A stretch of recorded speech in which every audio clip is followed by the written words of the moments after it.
আসসালামু আলাইকুম। সবাইকে নিরন্তর শুভেচ্ছা জানিয়ে লন্ডন থেকে চলতি খবরের অনুষ্ঠানে সুস্বাগতম জানাচ্ছি। আমি শরীফ চৌধুরী।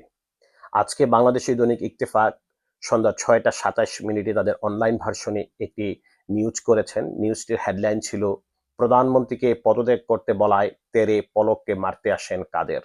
তাদের যেই নিউজটা হয়েছে সেই নিউজটা একটু আপনাদেরকে শেয়ার করব। চলুন নিউজের ভিতরে কি আছে আমরা দেখি। শেখ হাসিনা সরকারের পতনের পর গ্রেপ্তার হওয়া মন্ত্রী, এমপি ও প্রভাবশালী নেতাকর্মীরা ডিবি অফিসের রিমান্ডে জেরার মুখে রয়েছেন।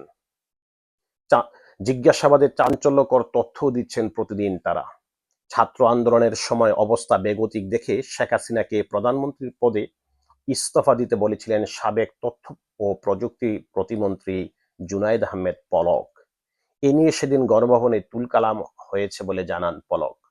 ডিবি হেফাজতে থাকা সাবেক তথ্য ও প্রযুক্তি প্রতিমন্ত্রী জুনায়েদ আহমেদ পলক বলেন, সরকার পতনের এক দফা আন্দোলনের শেষ দিকে এসে ৪ঠা অগাস্ট গণভবনে আওয়ামী লীগ ও অঙ্গ সংগঠনের নেতাকর্মীদের সাথে শেখ হাসিনা একটি বৈঠকে মিলিত হন। সেখানে তিনি তৎকালীন প্রধানমন্ত্রী শেখ হাসিনাকে বলেছেন, প্রয়োজনে তাকে, দ্যাট মিনস পলককে, বলি দেওয়া হোক, তবুও শিক্ষার্থীদের আন্দোলন বন্ধ করা হোক।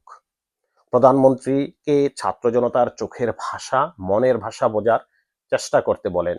সে সময় সড়ক ও পরিবহন ও সেতুমন্ত্রী ওবায়দুল কাদের পলককে মারতে তেড়ে আসেন।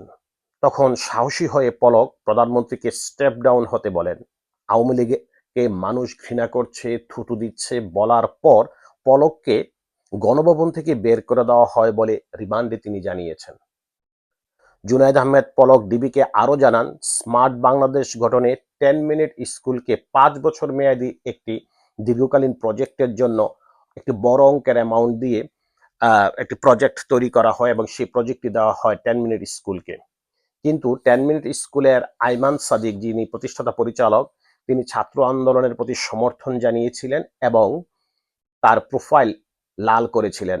এই অপরাধের কারণে, এই কাজগুলোর কারণে সেদিন শিক্ষামন্ত্রী নোফেল অনেকটা প্রেশার ক্রিয়েট করে আয়মান সাদিকের প্রতিষ্ঠানের সাথে যে চুক্তিটি হয়েছিল, দীর্ঘমেয়াদী 5 বছরের একটি বড় চুক্তি হয়েছিল, সেই চুক্তিটিও বাতিল করতে বাধ্য করেন। ডিবির জিজ্ঞাসাবাদে পলক জানান, প্রধানমন্ত্রীকে বাস্তবতা মেনে নেওয়ার অনুরোধ জানালেও তিনি মানতে রাজি হচ্ছিলেন না।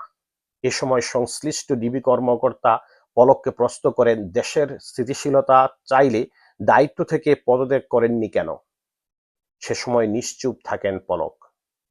বৈষম্য বিরোধী ছাত্র আন্দোলনের সময় গত 19শে জুলাই পল্টন এলাকায় গুলিবিদ্ধ হয়ে মারা যান রিকশা চালক কামাল মিয়া। এই ঘটনায় পল্টন থানায় মামলা হওয়ায় গ্রেপ্তার হন সাবেক তথ্য প্রযুক্তি প্রতিমন্ত্রী জুনায়েদ আহমেদ পলক।